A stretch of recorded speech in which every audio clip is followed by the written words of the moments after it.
नमस्कार, मैं पंकज कुमार। रुपया डॉलर के मुकाबले गिर गया है। इस तरह गिरा है कि अब $1 ₹89 के बराबर हो गया है। तो ये कितना प्रभावित करता है देश की अर्थव्यवस्था पर। रुपया गिरने का मतलब क्या है? एक समय में आज़ादी के दशक में $1 लगभग ₹4 के बराबर था। 2014 के आसपास $1 ₹63 के बराबर था और आज $1 ₹89 से अधिक का हो गया है। तो आप देखिए, ये अर्थव्यवस्था के किस चूक का परिणाम है। इसको हम किस रूप में देखें? क्या ये व्यापार असंतुलन का परिणाम है? हमारा निर्यात घट गया है, आयात बढ़ गया है, या फिर ट्रंप के टैरिफ नीति का परिणाम है, या फिर जो विदेशी निवेशक है उसके पैसा निकालने का परिणाम है? रुपये गिरने का मतलब क्या है? क्योंकि एक समय में कहा जाता था 2014 से पहले कि रुपये गिरने का मतलब लीडरशिप का कमज़ोरी है, देश का कमज़ोरी है। तो फिर आज क्या कहेंगे जब $1 लगभग ₹89 का हो गया है? तो इन परिस्थितियों में क्या है रुपये गिरने का मतलब?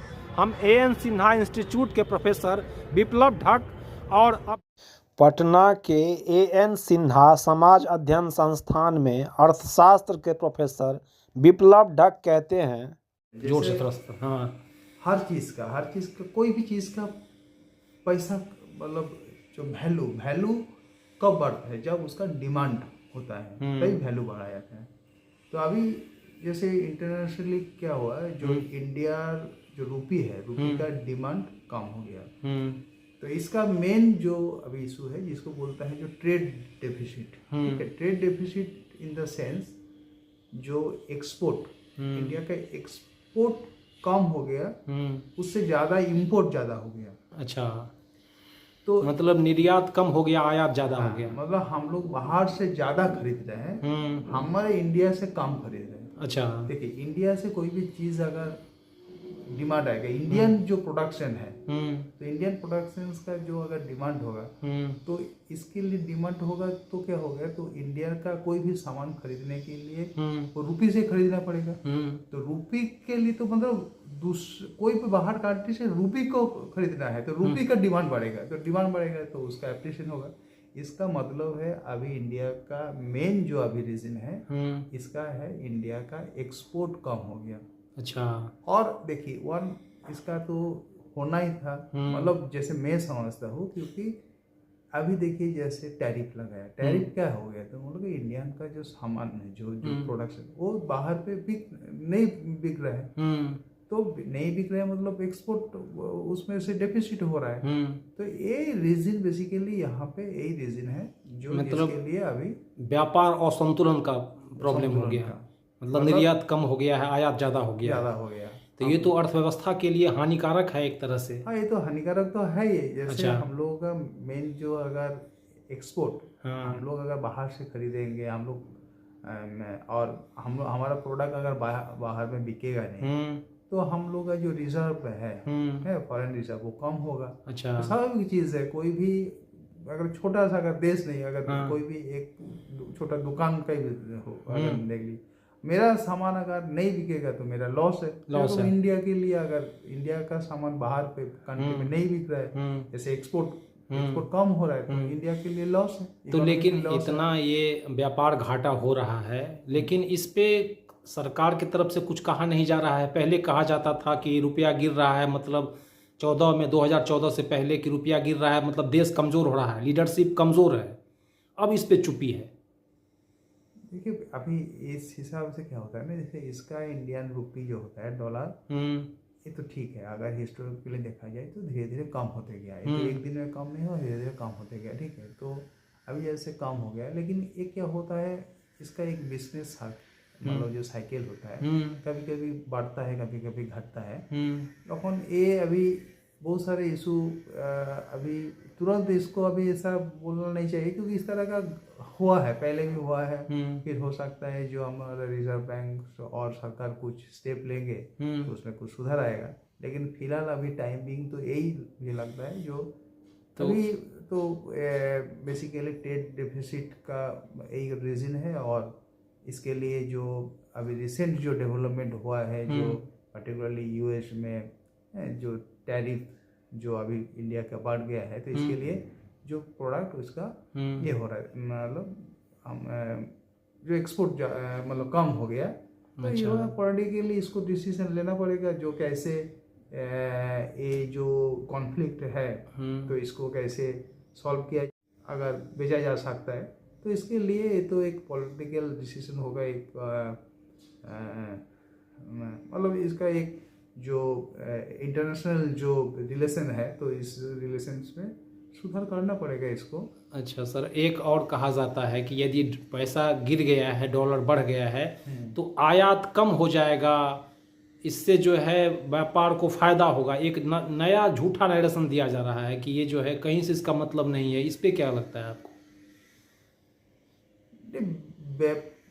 का फायदा होगा ये तो मैं तो नहीं देख पाता। अच्छा। कैसे हो पाएगा इसको? अच्छा, हमारा डॉलर कम हो जा रहा है लेकिन फिर भी फायदा होगा।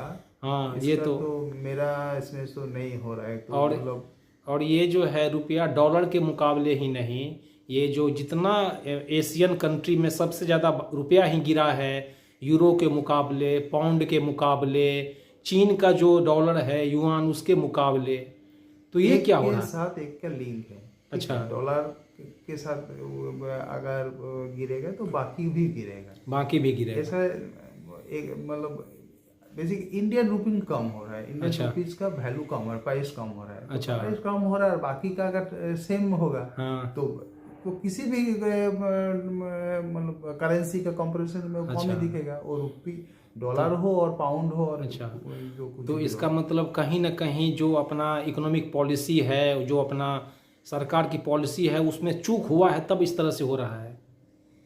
देखिए, किसी जगह पे अगर कोई जो नॉर्मल कंडीशन है, नॉर्मल कंडीशन से नीचे जा रहा है, जो हमारा फेवरेबल नहीं है, तो ये तो स्वाभाविक है। जो हम लोगों का इसका जो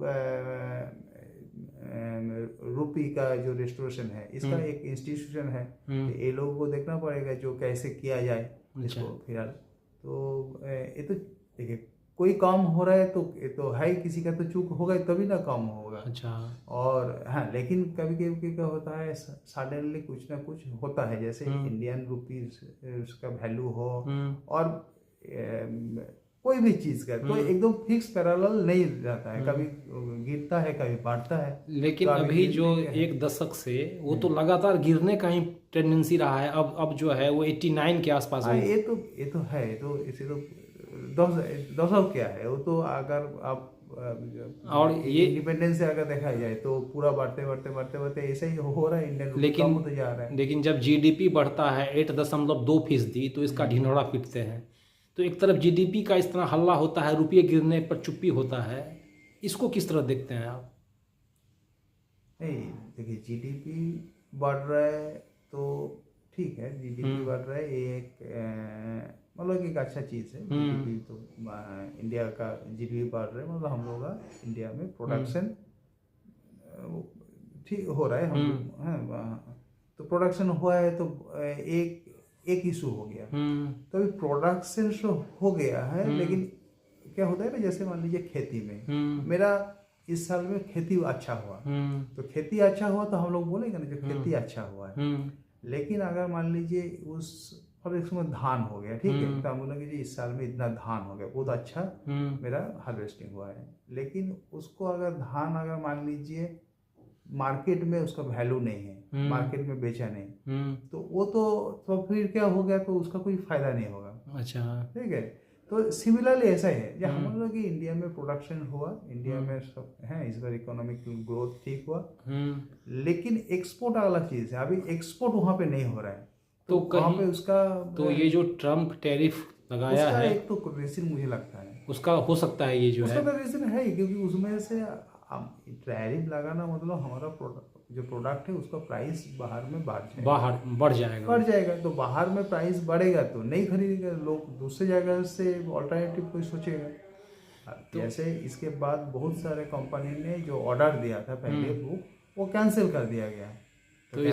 तो इसका मतलब जो है ये अर्थनीति ही नहीं, विदेश नीति पे भी कमजोरी है। ये जो है इसका तो एक तो देखिए यहाँ पे तो कुछ एक तो है, जैसे इवन चाइना से भी ज़्यादा टैरिफ इंडिया में लगा दिया।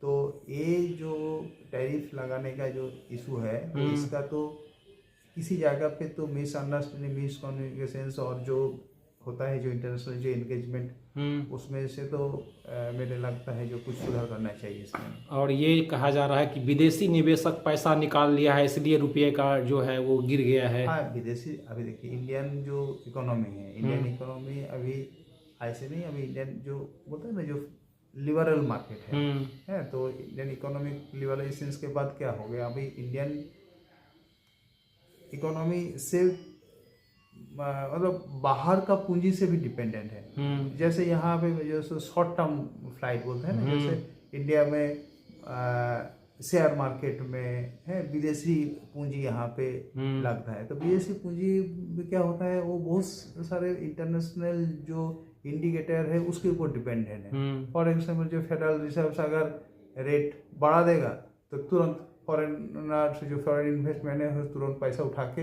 लेके चला जाएगा। तो तुरंत लेके चला जाएगा तो हम लोग को सेंसेक्स गिरेगा और ये भी होगा, रुपीस का भी डिमांड घटेगा, तो इंडियन रुपीस गिरेगा। अच्छा, वो भी एक रीजन है। अच्छा, तुरंत जो रुपये गिरा है इससे तत्काल प्रभाव क्या हो सकता है भारत पे? तत्काल अभी इसमें तत्काल प्रभाव मतलब वही, तो देखिए अभी इंडियन रुपीज जो इंडियन इकोनॉमी है, इंडियन इकोनॉमी अभी ऐसा इतना फ्रेजाइल नहीं है जो एक दिन में गिर गया तो इंडियन रुपीज इंडियन इकोनॉमी एकदम पूरा डाउन हो गया।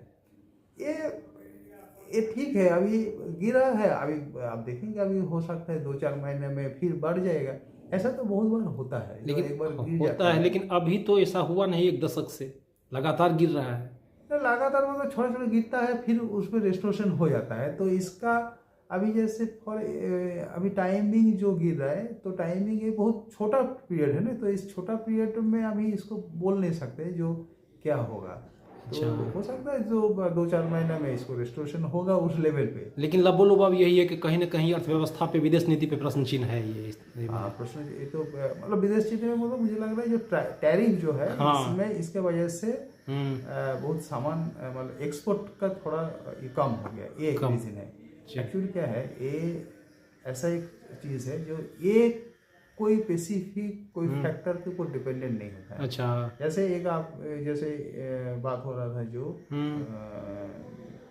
मतलब फॉरेन जो इन्वेस्टमेंट है जो इसमें से तुरंत इससे पैसा उठा लिया आपने, ये भी एक रीजन है। ये अभी फिलहाल मान लीजिए एक मतलब 2 महीने से ये जैसे आप देखेंगे अभी एक सेंसेक्स हमेशा डिक्लाइनिंग में, और ये एक रीजन से जो पैसा उठा ले रहे हैं। अच्छा, और पैसा उठाने का रीजन से नहीं है सिर्फ जो रुपये ये हो रहा है, रुपये भी एक है, लेकिन उसके साथ साथ है जो बाहर में जैसे यूएस में अगर मान लीजिए एक एक्सपेक्टेशंस के ऊपर सब डिपेंडेंट है। जो सोचते हैं चलो वहाँ पे federal reserve rate of interest बढ़ाएगा, तो रेट ऑफ इंटरेस्ट जो बढ़ेगा तो सब इन्वेस्टर क्या सोचेगा, जो चलो वहाँ पे रेट ऑफ इंटरेस्ट बढ़ेगा तो यहाँ से नहीं लगा के पैसा उठा के वहाँ पे, ठीक है, क्योंकि रेट ऑफ इंटरेस्ट मतलब पैसा के जो डिविडेंड है वो ज़्यादा होगा, तो वहाँ उठा लेगा तो यहाँ सेंसेक्स गिरेगा।